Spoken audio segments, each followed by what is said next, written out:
যে সামান্য মোমো এনে দেয়নি বলে নাকি স্বামীকে শেষ করে দিল। বন্ধুরা, আজকের এই ঘটনা তোমাদের হৃদয় পর্যন্ত কাঁপিয়ে দিতে পারে। এই মহিলার রাত 2টোর সময় মোমো খাওয়ার খুব ইচ্ছা হয়েছে। এমনই ইচ্ছা হয়েছে যে তার স্বামীকে সে রাত 2টোর সময় বলছে যে এক্ষুনি আমাকে 1 প্লেট মোমো এনে দাও।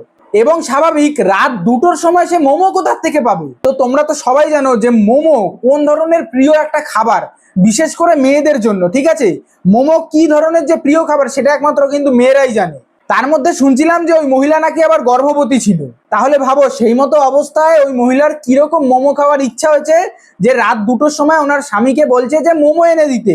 এবার স্বাভাবিক ওই রাত 2টোর সময় তো পাবে না, তাই তার স্বামী বলেছে যে আজকে নয় কালকে এনে দেব। সেই অবস্থায় এই মহিলা কি করেছে জানো? তার স্বামীর বুকের ওপর চড়ে বসেছে।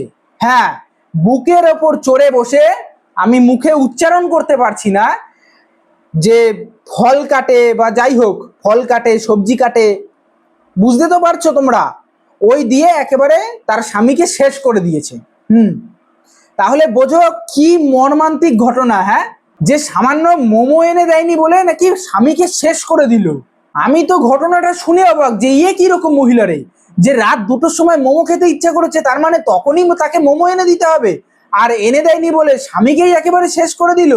ওই ঘটনার জেরেই কিন্তু এই মহিলা পরের দিন সকালবেলা মানে বাড়ির লোকের কাছে মুখ দেখাবে কি, বাড়ির লোকের কাছে মানে একেবারে ঝাঁটা জুতোর বাড়ি খাচ্ছে, আর কিচ্ছু না। যাই হোক, এখন এই মহিলা মোমো খাক, আর কি বলবো, স্বামী তো শেষ হয়ে গেল, আর কোথার দিয়ে মোমো খাবে।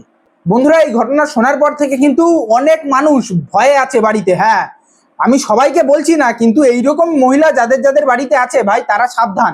আগে থেকে বলে দিচ্ছি, সাবধান হয়ে যেও। আর এই বিষয়ে তোমাদের কি মতামত সেটা কিন্তু অবশ্যই কমেন্ট বক্সে কমেন্ট করে জানিয়ে যেও। আর ভিডিওটা প্রচুর পরিমাণে প্লিজ একটু শেয়ার করে দিয়ে যেও, যাতে প্রতিটা মানুষ একটু সাবধান হতে পারে এই এরকম ঘটনা থেকে। বাপ রে বাপ, শেয়ার করে দিয়ে যেও ভিডিওটা।